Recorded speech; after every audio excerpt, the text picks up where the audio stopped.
نحمده ونصلي على رسوله الكريم رب اشرح لي صدري ويسر لي أمري واحلل عقدة من لساني يفقه قولي۔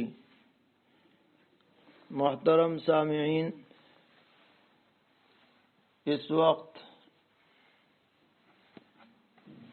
ضرورت محسوس کرتے ہوئے ایک سلسلہ شروع کیا جا رہا ہے دینی رہنمائی کا، اور اس کی ضرورت اس لیے محسوس ہوئی کہ آج کل انٹرنیٹ کا، فیس بک کا، یوٹیوب وغیرہ کا دورہ ہے، اور یوٹیوب وغیرہ پر طرح طرح کی چیزیں لوگ شیئر کرتے رہتے ہیں، اور ہمارے خاص طور پر جو نوجوان ہیں وہ سرچ کرتے ہیں اور کسی کی بات کو سن کر کے یا تو اسے قبول کر لیتے ہیں یا بے سوچے سمجھے اسے آگے بڑھا دیتے ہیں، حالانکہ یہ کچھ پتہ نہیں ہوتا کہ بیان کرنے والا یا مسئلہ بتانے والا کون ہے، کس مسلک سے تعلق رکھتا ہے، کس عقیدے کا ہے۔ تو یہ بڑا معاشرے میں کنفیوژن پھیلا ہوا ہے، اور اس کی وجہ خاص طور پر یہی ہے کہ اب لوگ اتنی زحمت تو کم کرتے ہیں کہ علماء سے براہ راست رابطہ کریں، معتبر لوگوں سے تعلق پیدا کریں، ان کے پاس جائیں آئیں، ان سے استفادہ کریں۔ بس جہاں کوئی بات پیش آئی اور گوگل پر سرچ کیا اور وہیں سے مطلب حاصل کر لیا۔ تو اس لیے اس بات کی ضرورت محسوس ہوئی، اور الحمدللہ کئی جگہوں پر ملک میں اور بیرون ملک ایسے اہل حق علماء کے گروپ بن گئے ہیں کہ جو اس ضرورت کی تکمیل کے لیے اپنی خدمات پیش کر رہے ہیں۔ اللہ تعالیٰ ان سبھی کے خدمات کو بے حد قبول فرمائے۔ تو اسی ضمن میں یہ پروگرام شروع کیا جا رہا ہے کہ درس تفسیر کے بعد 10-15 منٹ جو اہم اور ضروری سوالات کیے جائیں گے ان کے جوابات بھی اختصار کے ساتھ پیش کرنے کا ارادہ ہے۔ اللہ تعالیٰ قبول فرمائے۔ اور یہ بات سمجھ لینی چاہیے کہ عوام کو جب کسی سے مسئلہ پوچھیں، علماء سے، مفتیان کرام سے، تو ان کا مقصد صرف یہ ہونا چاہیے کہ ہمیں دو ٹوک جواب مل جائے عمل کرنے کے لیے۔ ان سے دلیل کا مطالبہ نہ کریں کہ صاحب بتائیے آپ نے یہ مسئلہ کہاں سے بتایا۔ اس لیے کہ اگر وہ دلیل بتا بھی دے پھر بھی آپ کو اس سے کوئی مزید فائدہ حاصل نہیں ہوگا، اس لیے کہ جو آدمی بتلائے گا وہ اپنے مسئلے کی روشنی میں دلیل بتلائے گا۔ اب دوسرا کوئی اس کے خلاف مسئلہ بتانے والا ہے، وہ اپنی دلیل لے کے آئے گا۔ تو اگر آپ دونوں دلیلوں کو سنیں گے تو آپ فیصلہ نہیں کر سکتے۔ عوام الناس کا یہ ہونا چاہیے کہ انہیں جس عالم پر، جس مفتی پر اعتماد ہے اس کی بات کو سن کر کے اس پر عمل کریں، کیونکہ وہ خود اس صلاحیت کے نہیں ہیں کہ وہ فیصلہ کر سکیں کہ کون سی دلیل راجح ہے، کون سی مرجوح ہے۔ اسی طرح وہ یہ بھی فیصلہ نہیں کر سکتے کہ بیان کرنے والا صحیح کہہ رہا ہے یا غلط کہہ رہا ہے۔ یہ تو اہل علم ہوں گے، وہ فیصلہ کریں گے کہ اس نے کیا بات صحیح کہہ دی، کیا غلط کہہ دی۔ اس لیے ہمیشہ اپنے معتمد اور معتبر علماء سے جڑے رہنا چاہیے۔ کوئی بھی بات آپ کے سامنے آئے، آپ پہلے اس کی تحقیق کریں۔ جہاں تک بھی یہ آواز پہنچ رہی ہے، ہم سبھی حضرات سے یہ گزارش کریں گے کہ جب بھی کوئی دین کے بارے میں آپ کو کوئی بات معلوم ہو تو جب تک اپنے معتبر معتمد علماء سے تحقیق نہ کر لیں، اس بات کو آگے نہ بڑھائیں، شیئر نہ کریں، نہ پھیلائیں، پہلے تحقیق کریں اسے۔ کیونکہ عام طور پر لوگوں کا یہ مزاج ہوتا ہے کہ جو نئی بات سنی اسے چلا دی، آنکھ بند کر کے، یہ ثابت کرنے کے لیے کہ میں ایسی بات لے کے آیا ہوں جو آج تک کسی نے نہیں کہی۔ تو ہمارا یہ جو دین ہے یہ کوئی نادر و نایاب دین نہیں ہے کہ نت نئی چیزیں لے کر کے آؤ۔ یہ تو قدیم دین ہے، قدیم، پرانا، 1400 سال سے زائد اس کو ہو چکے ہیں۔ نئی باتوں کی یہاں جگہ نہیں ہے۔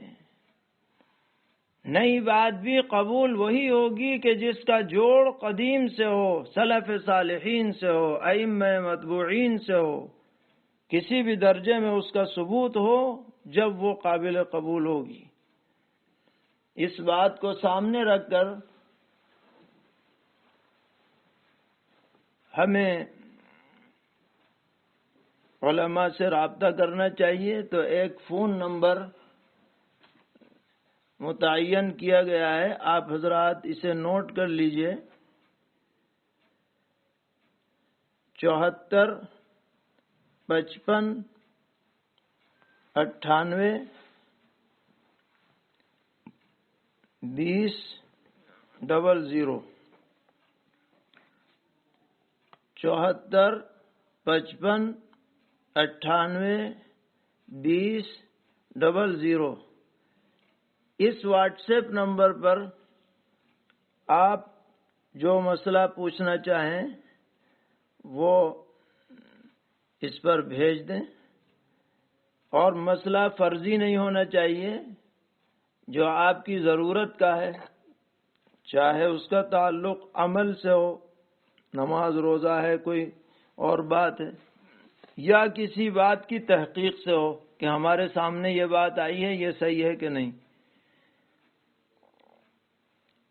اور کوئی معارضہ، مباحثہ، اس کی کوئی ضرورت نہیں ہے۔ بس جو آپ کو صدق دل سے جو آپ معلوم کرنا چاہتے ہیں وہ اس نمبر پر سینڈ کریں، انہی میں سے تحقیق کے بعد انشاءاللہ مختصر جوابات دیے جائیں گے۔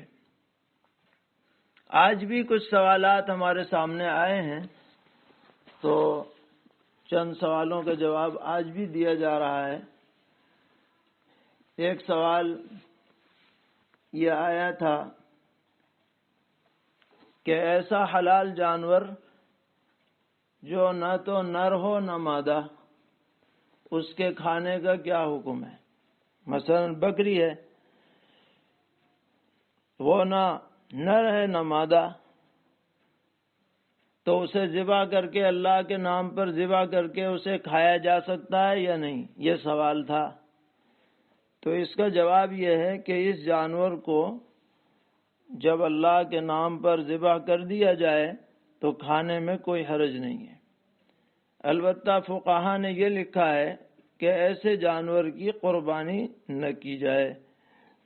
قربانی نہ کرنے کی وجہ یہ ہے کہ اس کا گوشت پکتا نہیں ہے، یعنی جیسے عام طور پر نر یا مادہ بکرے بکری کا گوشت گل جاتا ہے، کھانے کے قابل ہو جاتا ہے، اس طرح اس کا گوشت پک نہیں پاتا، تو گویا کہ یہ ایک نقص ہوا اس میں، اس نقص کی وجہ سے بہتر یہ ہے کہ قربانی اس کی نہ کی جائے، لیکن گوشت کھانے کے اعتبار سے کوئی آدمی ذبح کرے اور اسے کھا لے تو کوئی حرج نہیں ہے، حرام نہیں ہے، کیونکہ حلال جانور ہے۔ ایک سوال یہ بھی آیا تھا کہ نماز شروع کرنے کے بعد نیت میں تبدیلی کی جا سکتی ہے یا نہیں؟ مثلا میں نے 2 رکعت نفل کی نیت سے شروع کی، پھر خیال آیا کہ مجھے تو 2 یا 4 رکعت سنت پڑھنی تھی، تو اب نیت بدلے گی یا نہیں؟ اور بدلے گی تو کیسے بدلے گی؟ یہ بھی ایسا سوال ہے جو بکثرت لوگوں کو پیش آتا رہتا ہے۔ تو اس سلسلے میں یہ سمجھنا چاہیے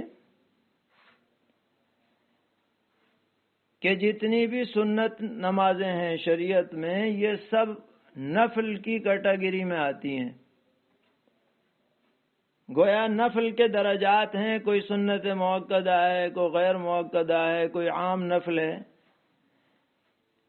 لیکن اس طرح کی تمام نمازیں مطلق نماز کی نیت سے صحیح ہو جاتی ہیں، اس میں سنت بولنا ضروری نہیں۔ لہذا اگر کسی شخص نے نفل کی نیت سے سنت شروع کر دی تو بھی سنت اس کی ادا ہو جائے گی، کوئی بات نہیں، فکر کرنے کی ضرورت نہیں۔ اسی طرح اگر 2 رکعت کی نیت کی اور پڑھنی تھی 4 تو بھی کوئی بات نہیں، 4 پڑھ لیجئے، چاروں ٹھیک ہو جائیں گی، وہ خود بخود اگلی 2 رکعت میں یہ پچھلی والی نیت بھی شامل ہو جائے گی۔ تو نفل ہو یا سنت ہو، سنت بھی موقدہ ہو غیر موقدہ ہو، اس سب کے لیے یہ نیت چلے گی۔ اور نیت میں یہ بھی سمجھنا چاہیے کہ زبان سے کہنا اصل نہیں ہے، دل کا ارادہ اصل ہے۔ اگر دل کے ارادے سے نماز شروع کر دی ہے کہ میں نماز پڑھ رہا ہوں یا پڑھ رہی ہوں، تو بس سنت بھی ہو جائے گی، نفل بھی ہو جائے گی، کوئی گھبرانے پریشان ہونے کی ضرورت نہیں ہے۔ البتہ ایک اور سوال ہے، وہ یہ ہے کہ ایک آدمی نے 2 رکعت فرض کی نیت باندھی،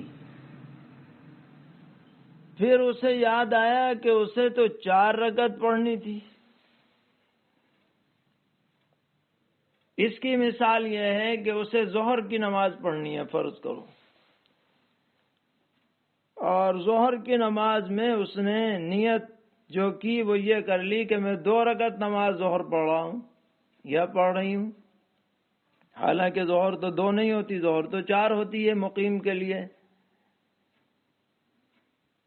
تو اس کے بارے میں حضرات فقہا نے لکھا ہے کہ فرض نماز پڑھنے کے لیے نیت کرتے وقت رکعات کی تعداد کو بیان کرنا ضروری نہیں ہے، بلکہ صرف یہ کہنا کافی ہے کہ میں ظہر پڑھ رہا ہوں۔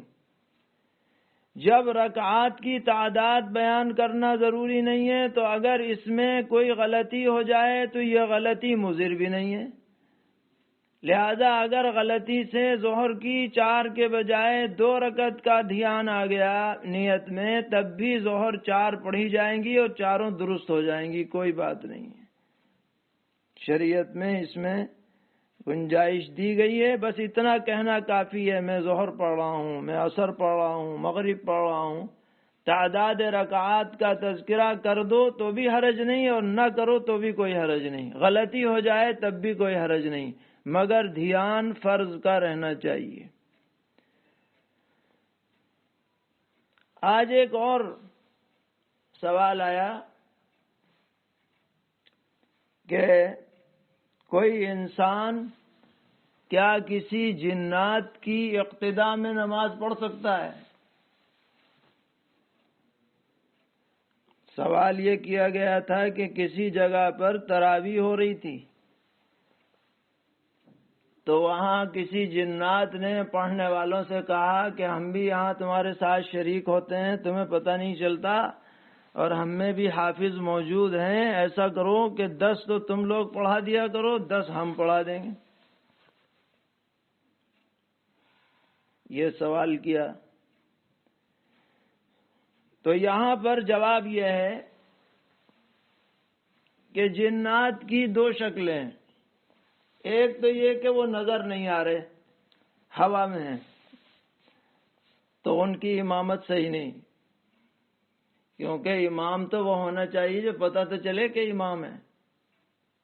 نظر آ نہیں رہے، ویسے ہی امامت کر رہے ہیں، تو یہ امامت نہیں چلے گی۔ البتہ کوئی جنات انسان کی شکل میں آ جائے، ہماری جیسی شکل میں آ جائے، اور بالفرض ہمیں پتہ بھی چل جائے کہ یہ جنات ہیں، اور وہ امام بنے اور ہم اس کے مقتدی بنے، تو اس کی گنجائش ہے۔ علامہ شامی رحمۃ اللہ علیہ نے لکھا کہ اس لیے گنجائش ہے کہ جس طرح انسان احکام شریعت کے مکلف ہیں، اسی طرح جنات بھی مکلف ہیں، ان پر بھی نماز فرض ہے جیسے ہم پہ فرض ہے، لہذا وہ اگر ہمیں پڑھائیں تو ہماری نماز ہو جائے گی، مگر یہی شرط ہے کہ وہ ہماری جیسی شکل میں آئے، انسانوں کی شکل میں، اور شریعت کے مطابق وہ نماز پڑھائے، شریعت کے تمام شرائط کو پورا کرتے ہوئے۔ ایک سوال یہ بھی کیا گیا کہ روزہ رکھنے کے بعد میرے گردے میں شدید درد ہوا، تو کیا اگر درد روکنے کے لیے انجیکشن لگایا جائے تو روزہ رہے گا یا نہیں رہے گا؟ تو جواب یہ ہے کہ انجیکشن سے روزہ نہیں ٹوٹے گا، ایسی حالت میں انجیکشن لگایا جا سکتا ہے، کوئی حرج نہیں۔ اسی طرح ایک سوال آج یہ بھی آیا کہ فجر کی نماز کے بعد روزہ رکھنے کے حالت میں خود بخود قے ہو گئی، تو اس سے بھی روزہ نہیں ٹوٹا۔ خود بخود قے ہونے سے روزہ نہیں ٹوٹتا ہے، ہاں عمدن قصدن قے کی جائے، منہ بھر کر کے ہو جائے تو روزہ ٹوٹے گا۔ اللہ تعالی ہم سب کو صحیح سمجھ عطا فرمائے، دین پر چلنا آسان فرمائے، ہر قسم کی گمراہی اور غلطیوں سے ہماری حفاظت فرمائے۔ وصلی اللہ تعالی علی خیر خلقہ محمد وآلہ واصحابہ